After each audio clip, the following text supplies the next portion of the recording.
మన తండ్రి కుమార పరిశుద్ధాత్మ దేవునికి వందనాలు స్తోత్రాలు చెల్లించుకుంటూ, ప్రియమైన దేవుని బిడ్డలారా, మీరందరూ దేవుని కృపలో క్షేమంగా ఉన్నారని మేము దేవునికి వందనాలు చెల్లించుకుంటున్నాము.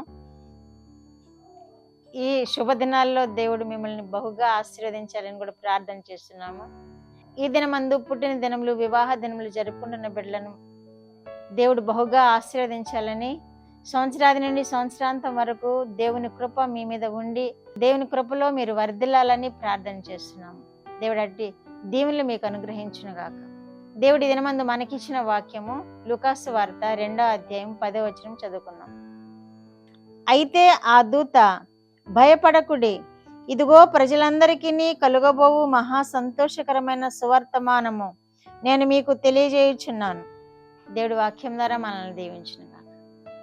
ఇక్కడ దేవుని కుమారుడైన యేసుక్రీస్తు ప్రభువారు భూమి మీద జన్మించిన వెంటనే దూతలు పరలోకము నుండి దిగి వచ్చి, గబ్రియేలు దూత వారికి, ఇదిగో ప్రజలందరికీ కలుగబో మహా సంతోషకరమైన శుభవర్తమానము నేను మీకు తెలియచేయుచున్నాను అని గొల్లల దగ్గరికి వెళ్ళి చెబుతుంది. ఆ గొల్లలు ఆ దూతను వెలుగు ఆవరించి ఉన్న విధానాన్ని వారు తట్టుకోలేకపోయారు, ఆ వెలుగును చూడలేకపోయారు. వారు ఆ దూత యొక్క ప్రభావమును వారు తట్టుకోలేక భయపడిపోయారు. భయపడిపోయి వారు కంగారు పడుతూ ఉన్నారు. అందుకని, ఇదిగో నేను మీకు శుభవర్తమానం తెలియచేయటానికి వచ్చాను, మీకందరికీ ప్రజలందరికీ కలుగో మహా సంతోషకరమైన శుభవర్తమానం అని చెప్తుంది. ఏంటి ఆ శుభవర్తమానం అంటే, మన రక్షకుడైన యేసుక్రీస్తు ప్రభువారు శరీరధారిగా భూమి మీద ఉద్భవించటమే శుభవర్తమానం. ఆయన భూమి మీద ఉద్భవించడానికి కారణం ఏంటంటే, భూ ప్రజలందరినీ రక్షణలోనికి నడిపించాలని, పరిశుద్ధపరిచి ఆయన రక్తం ద్వారా పరిశుద్ధపరిచి తిరిగి మరలా తండ్రికి ఒక గొప్ప జనముగా అప్పగించాలని ఆయనే శరీరధారిగా ఈ లోకానికి వచ్చిన విధానాన్ని ఆయన జన్మం జ్ఞాపకం చేస్తుంది. ఇదిగో మహా సంతోషకరమైన శుభవర్తమానం అంటుంది. మహా సంతోషం అది. అందుకే ఈ క్రిస్మస్ దినాలను మహా సంతోషంగా ఆరాధిస్తూ ఉంటారు. కొంతమంది విమర్శిస్తూ ఉంటారు, కానీ అది వట్టిదే. వారి మాటలు కొట్టివేయబడతాయి. ఎందుకంటే ఇది మహా సంతోషకరమైన శుభవర్తమానం. మనకి యేసు ప్రభు వారు భూమి మీద ఉద్భవించడం అనేది, మన రక్షకుడు దేవుడే భూమి మీద శరీరధారిగా ఉద్భవించడం అనేది మనకి ఎంతో మహా సంతోషకరమైన శుభవర్తమానం. అది ఆ మాటే తెలియచేస్తున్నాడు దేవదూత. గొల్లల దగ్గరకు వచ్చి, మహా సంతోషకరమైన శుభవర్తమానము మీకు తెలియచేయుచున్నాను అని ఆ మాటలు తెలియజేస్తుంది. కనుక ఆ మహా సంతోషకరమైన శుభవర్తమానం విన్న మనము కూడా ఎంతో మహా సంతోషంతో దేవుణ్ణి ఆరాధించవలసి ఉన్నాము. మహా సంతోషంతో ఆయనను కొనియాడవలసిన వారముగా ఉన్నాం. ఈ జన్మదినాలను జ్ఞాపకం చేసుకుని ఎంతో ఉత్సాహంగా దేవుని స్తుతిస్తూ ఉంటారు. అనేక చోట్ల దేవుని కొనియాడుతూ ఉంటారు. అనేక చోట్ల దేవుని పూజిస్తూ ఉంటారు, ఆరాధిస్తూ ఉంటారు. అది మనం చేయదగినది. ఎందుకంటే ఆయన పరిశుద్ధుడు, దేవుడు ఈ భూమి మీదకి మన కొరకు శరీరధారిగా మనం ఏ పాటలు పడుతున్నామో ఆయన కళ్ళారా చూడడానికి శరీరధారిగా ఈ భూమి మీదకి వచ్చింది. ఎందుకంటే ఆయనే మన కొరకు ఆ శరీరాన్ని బలిగా అర్పించడానికి దేవుడే దిగి వచ్చిన శుభ సందర్భం ఇది. దేవుడే భూమి మీదకి వచ్చిన శుభ సందర్భాన్ని దూతలు చెబుతూ ఉంటే గొల్లలు ఎంతో సంతోషించారు. ఆ దూతతో పాటు పరలోక సైన్య సమూహము దిగి ఆయనను స్తుతిస్తూ ఉన్నప్పుడు ఆ గొల్లలు కూడా ఎంతో సంతోషించిన విధానాన్ని మన వాక్యాల్లో చూస్తున్నాం. కాబట్టి ఈ శుభవార్త ఎటువంటిది అంటే మహా సంతోషకరమైనది.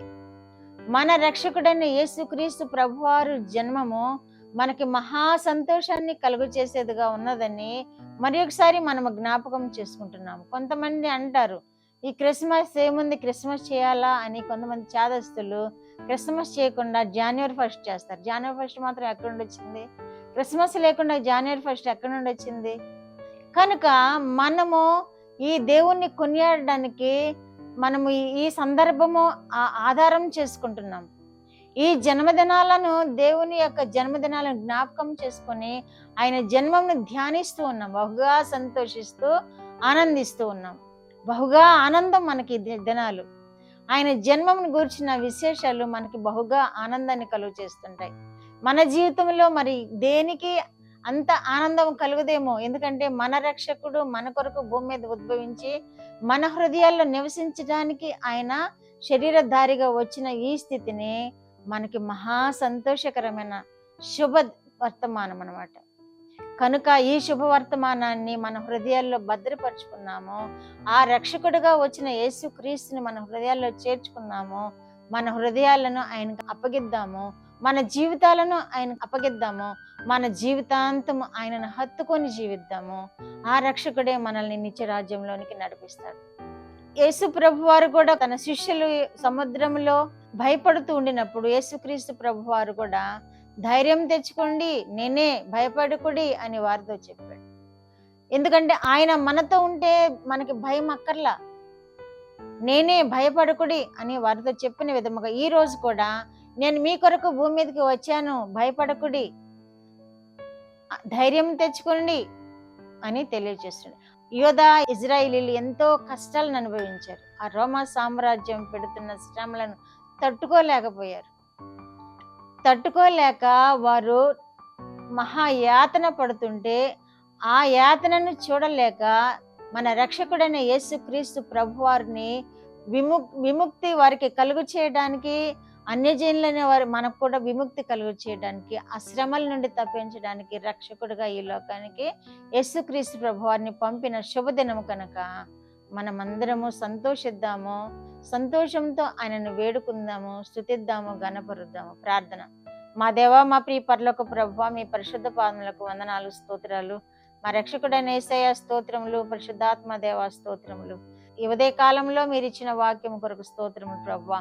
మహా సంతోషకరమైన శుభవర్తమానమును మా ప్రభువా ఆనాడు గొల్లలకు తెలిపారు, ఈనాడు మాకు తెలుపుతున్నారు. ఈ శుభదినాలను మా జీవితంలో శుభకరముగా జరిగించండి. మీ జన్మం ధ్యానిస్తున్నప్పుడు మాకు శుభాలు దయచేయండి.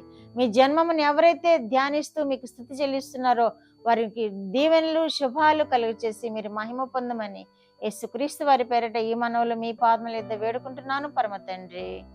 ఆమేన్.